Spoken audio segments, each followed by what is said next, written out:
Colorado. I've spent the last 3 days, Friday, Saturday, and Sunday in Colorado, taking a workshop from a master photographer, Rodney Lough Jr. It was fantastic. It was absolutely an amazing workshop. It was the last one he's doing. He's done. He's retiring from doing workshops. And it was really cool. I'm outside of Crested Butte, up on Kebler Pass area, waiting for a scene. No clouds, so it's not going to be a great scene, but I'm headed home. Today's Monday, and I'm going to driving over Kebler Pass and just going to photograph along the way. And then once I get off the pass, just head home. But I thought I'd make a video and show you guys the fun I'm having today. So let me show you this. So here's the view. Wish there were some clouds. It was clouding up last night a little bit. There were some clouds pushing in, and they've gone away. So I'm right by one of the campgrounds here. There was a spot that he took us to yesterday afternoon, and it was right up here. We parked and a short walk out to this cool knoll that had a great view, and I can't find it anywhere. So I don't know. So I found this one. It's got to be right along here. I just crossed the dam, and it was just a short drive past the dam, and then we parked and walked out, but on a little ridge line, but I don't know where it is. So anyway, I'm waiting for the sun to come up and just hit these peaks. I'm looking pretty much due south right here. So as the sun comes up, once it crests, oh, all right, it should be any second now. You can see this peak back up in there. It's got a little bit of light on it. And so I'm just waiting for the light to just hit the top of those peaks, and you can see it's just coming on there, on that one. And I'm going to shoot this and then hit the road and go looking for stands of quake and aspens to photograph in.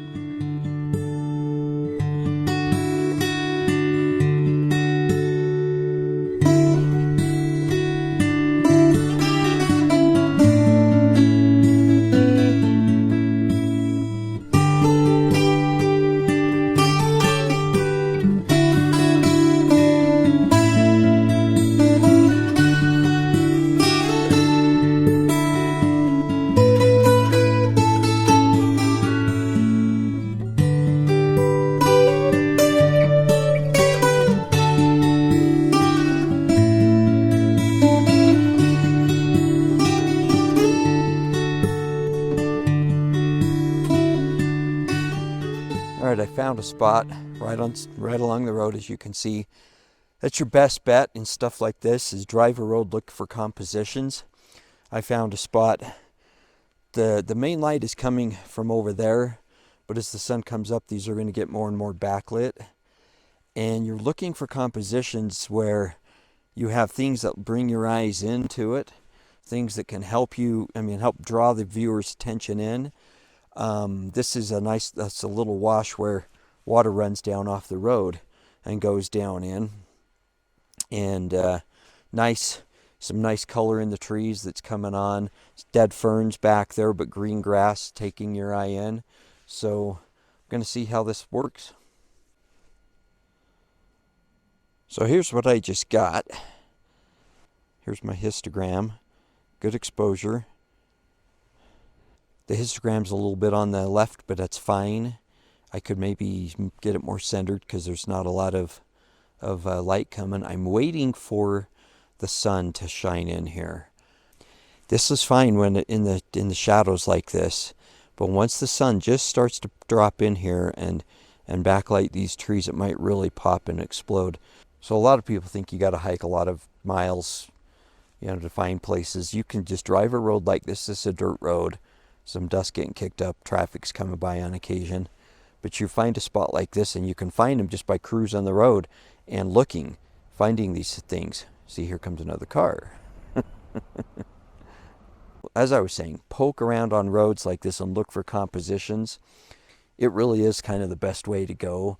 You can just find stuff without spending hours and hours hiking into areas that you might not find anything. So,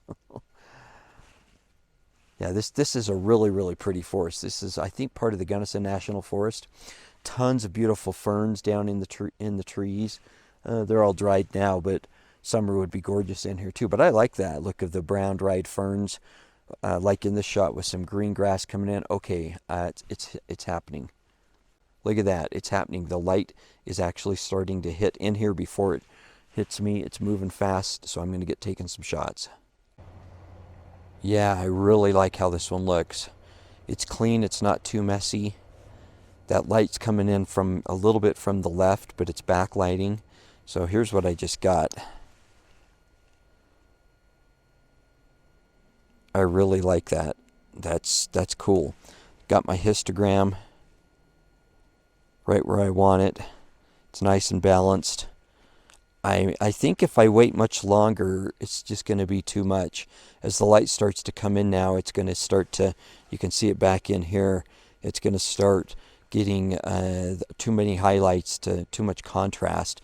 You just want that first seconds of light hitting the trees. Once it gets too high, sometimes it can just be too much. So I'm going to go down the road and find another spot.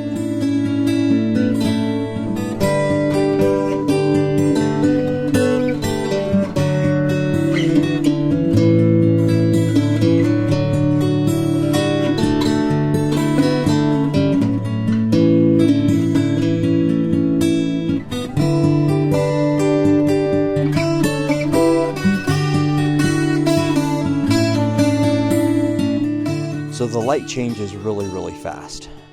You really don't have a lot of time to do this to get the really great light.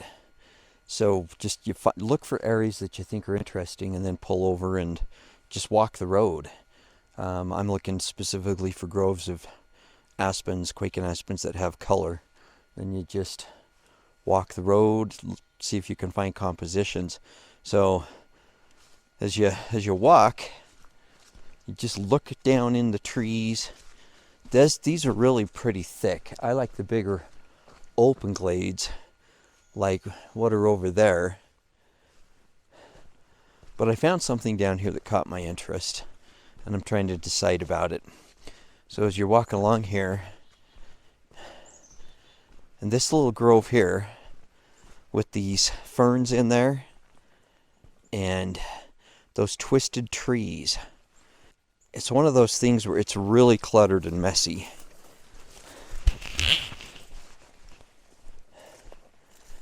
But sometimes you got to walk off the road. Ooh, beehive that fell. Walk off the road and come poke around.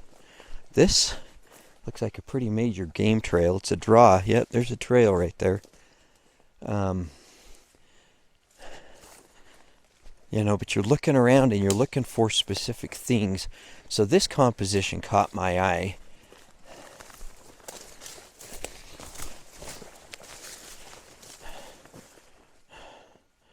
Right here with those two twisted trees. So sometimes you have to do a little bit of forest management. I would prefer that the light was coming from directly behind it instead of to the side for this shot. I would have to, there's that dead tree right in the middle. I would have to take out, which they fall over really easy. Just grab hold of them and yank them. You don't want to destroy something that's living, but if it's dead, it's dead. I might bend over some of this other stuff that's in the foreground and just place a stick or something on top of it to help clean up all the branches that are hanging in the area. Well, look at these trees here. This one bent way down. This is all snow load usually that causes this, where there's just a lot of snow. This is really cool in here. I'm not seeing anything I really like and want to photograph, but it's fun that you poke around and just get off sometimes walk off the road. There's a spot I should go back to. It was back behind me. Big open forest glade of yellow quaking aspens. It's on the wrong side of the road. And you get up there and you're looking down and you got the road in the way.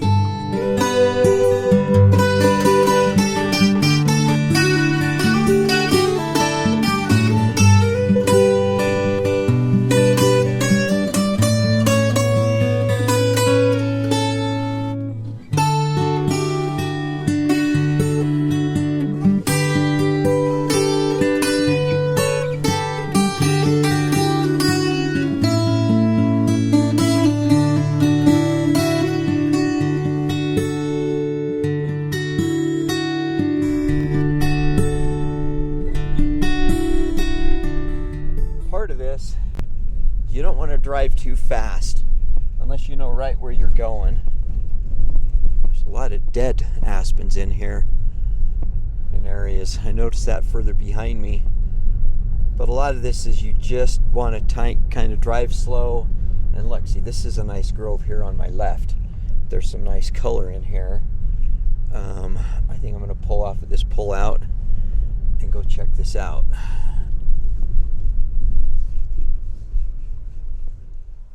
So you're looking for places that you're going to have a nice perspective, that you can look down, usually through the trees.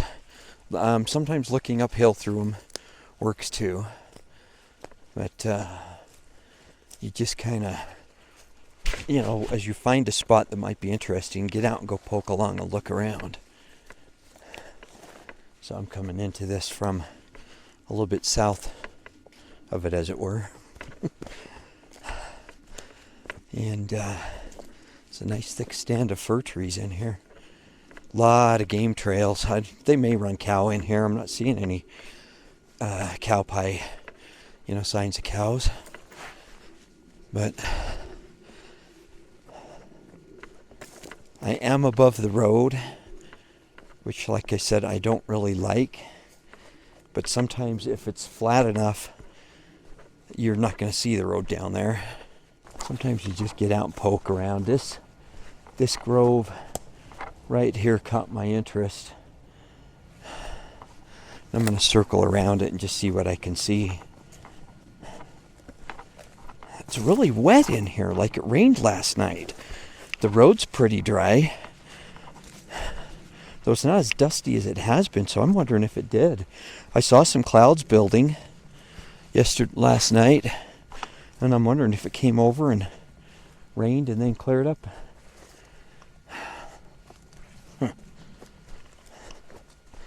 There was a bunch of rain like 5 days ago, and this could be still from that because this is in the shade. But,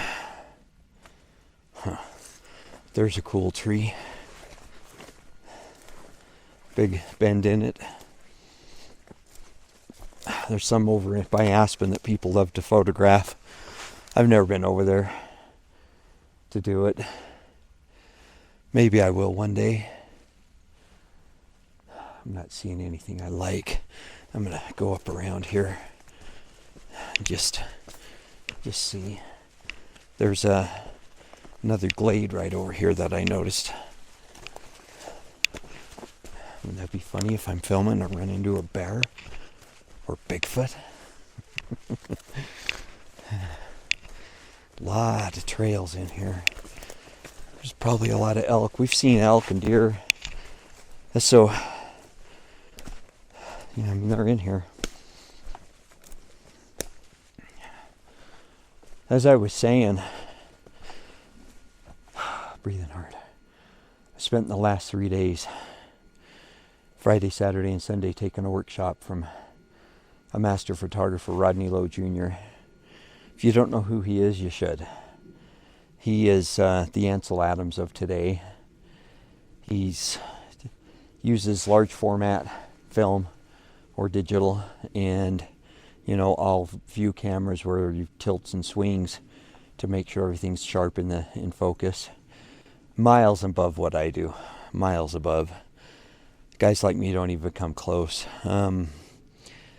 Nice guy, really nice guy. That was the last workshop. He has hinted, implied that he'll do some one-on-one, like mentor training, like one day workshops and stuff like that, just with one person instead of a group. I mentioned to him about contacting him and doing a one-on-one with him, and he's like, well, don't get offended if I give you the FU price. He's funny. He's got a really good sense of humor. Really nice guy. Just very sarcastic. You don't take him serious most of the time. Anyway, all right. Let me look over here. I like this spot.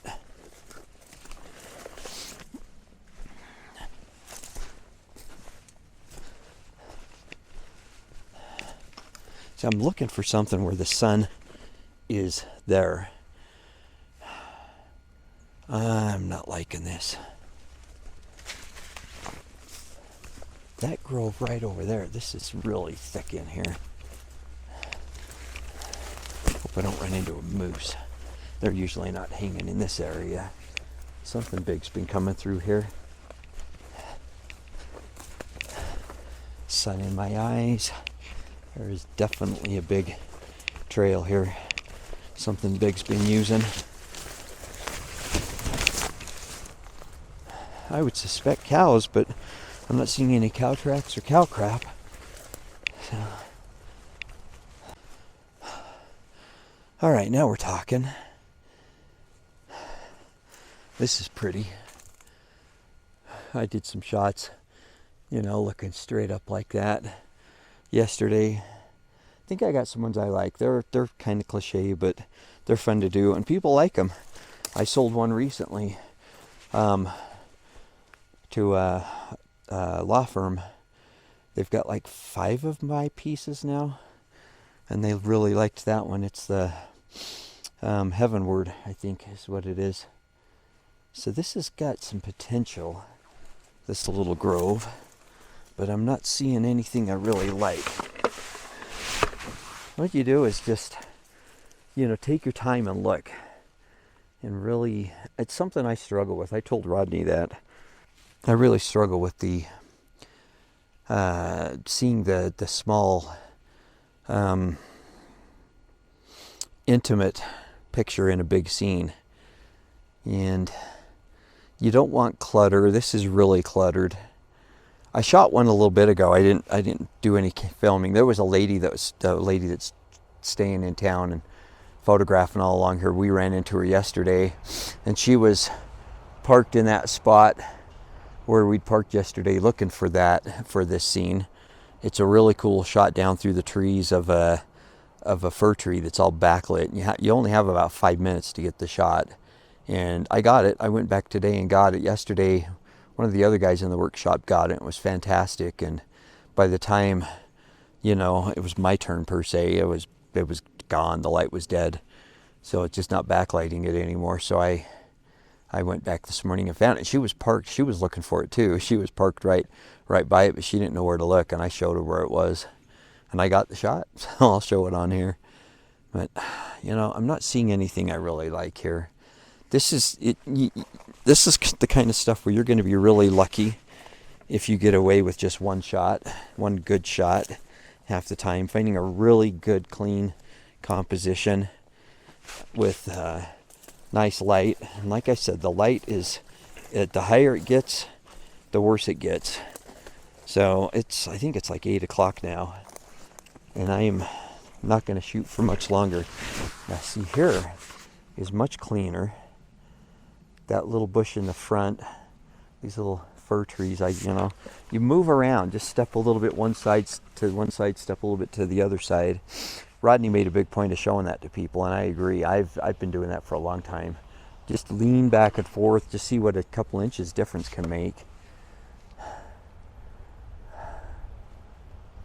Yeah, this is nice. I really would like more fall colors behind it. You can see some there that are a little more green than yellow, but the colors up above are really nice.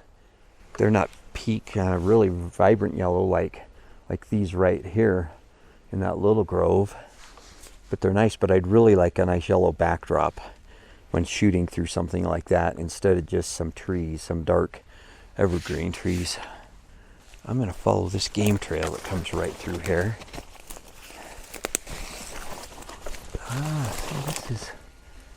The road is just on the other side of this little knoll, and I'm seeing something here I like.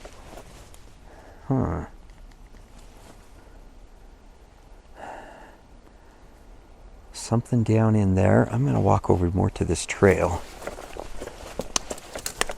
Just these meandering game trails that wander through, and sometimes they can give you a leading line.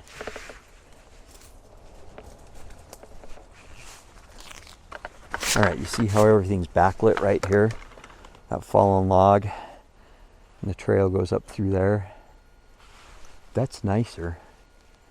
I don't know if I want to shoot it. I'm not sure it's something I like, though. This tree in the foreground with the sun hitting it is cool. It's maybe a little bit of a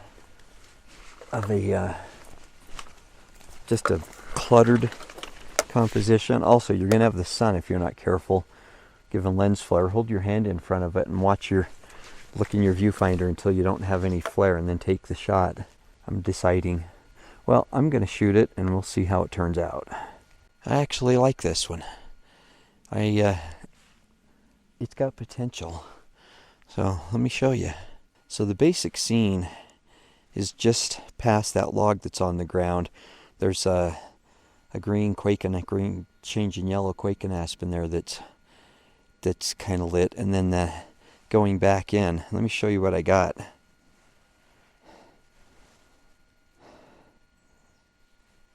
So that's what I got. There's my histogram. I underexposed it just a little bit. It's fine. I wanted to make sure those highlights weren't getting too blown out. There's my exposure setting. I like this one.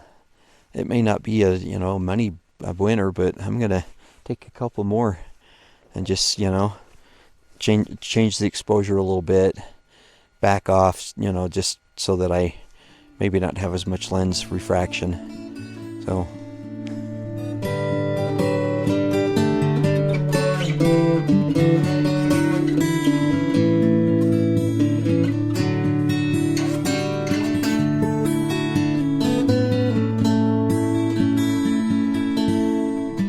So when you set up a composition and you shoot it, look at it closely and look for stray items that you're just not seeing. Sometimes it's hard to tell on a little viewfinder or in the on the LCD screen, but look for stray branches, stray bushes, things that just kind of pop in out of nowhere. Try to tighten it up. I had to do that. I had to readjust this. I went over, found one bush and just carefully bend it down and intertwined it with another bush so it wasn't sticking up because it was way too close. So you have to kind of look at them closely and take a good peek and start. So after you take the picture, look through it. This is something Rodney taught, which I had never thought of it that way, and I really liked it. But look at the picture and then think, okay, what's wrong with this picture? Not what's right with it, but what's wrong with this photograph, and then fix it if you can. I mean, move your position a little bit, just adjust the exposure.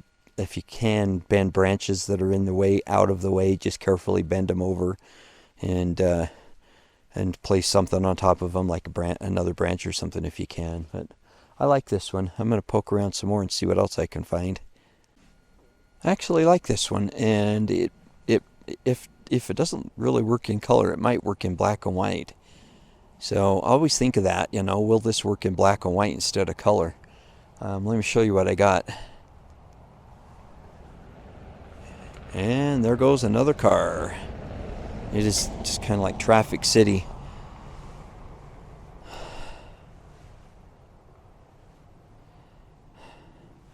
So this is Panoramic. Am I out of focus?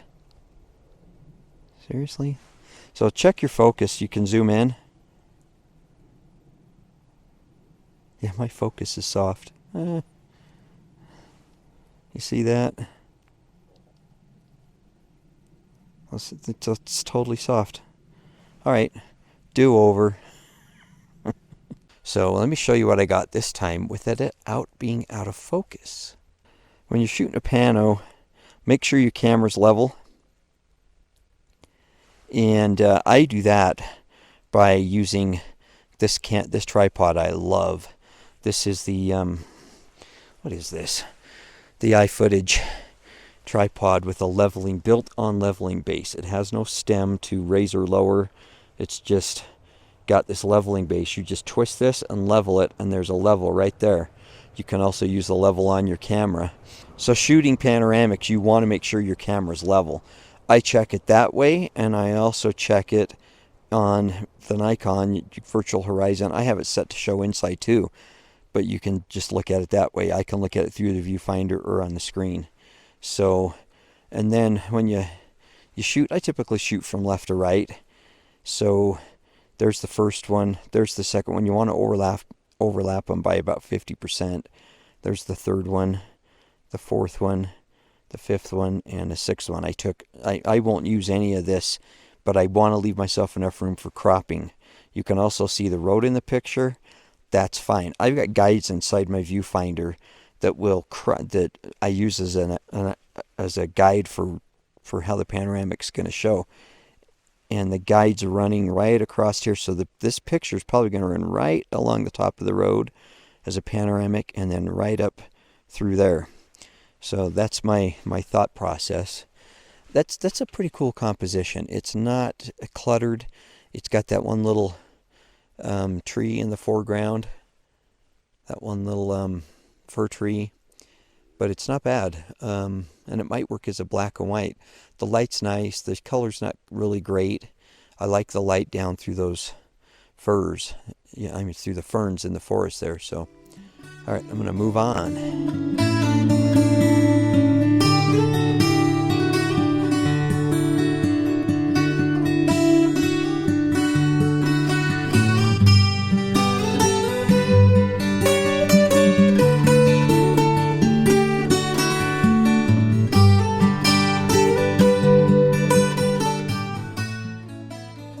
Well, I'm up here on the Lost Lake Road, going up the Lost Lake Campground. Just been poking around, haven't found anything else. It's getting too late, it's pushing 10 o'clock now. And you know, you only have really about an hour or two. And I've been out since first light. I mean, I was set up at before 7 a.m. to photograph the sunrise hitting these peaks back behind me from up on top. But yeah, photographing the fall leaves, you just got to really poke around and just see what you can find. I'm standing here at this beaver pond now, just on the stream that runs out of Lost Lake, and having a lot of fun. I mean, I didn't get any photographs, just kind of looking around, poking here and there. Yeah, the sun's just too high, as I said. So, but I hope you learned something from this. I hope you enjoyed this, getting out and seeing some of the fall colors there. Most people are saying these colors are late. I really don't think they are, but I mean, they're not peaking yet by a long sense. There's some coming on back home too in Utah. There's some of the aspens are starting to come on, but they're not getting really ramped up. And then most years, from what I've seen, they don't get ramped up until next week. So usually by the last Wednesday in September, from what I've noticed, they are really ramping up. Though sometimes it's a week later, and sometimes it's a week earlier. But usually your best bet for photographing the fall leaves in the Rocky Mountains is the last week of September through the first week of October. Anyway, so I hope you enjoyed this, and I had fun. I'm on my way home. I'm going to just hit the road from now on and just drive up. Probably going to take me 8 hours to get home from here. But I'm going to fly my drone, show you around this beaver pond, and hopefully talk to you later. Happy trails.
I'm driving down the road and I find one more.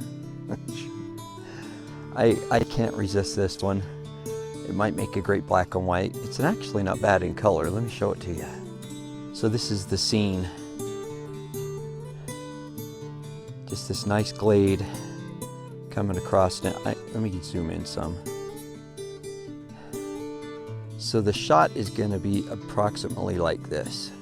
Panoramic coming across here like that. I really like it. We'll see how it works. Another car's coming. Happy trails.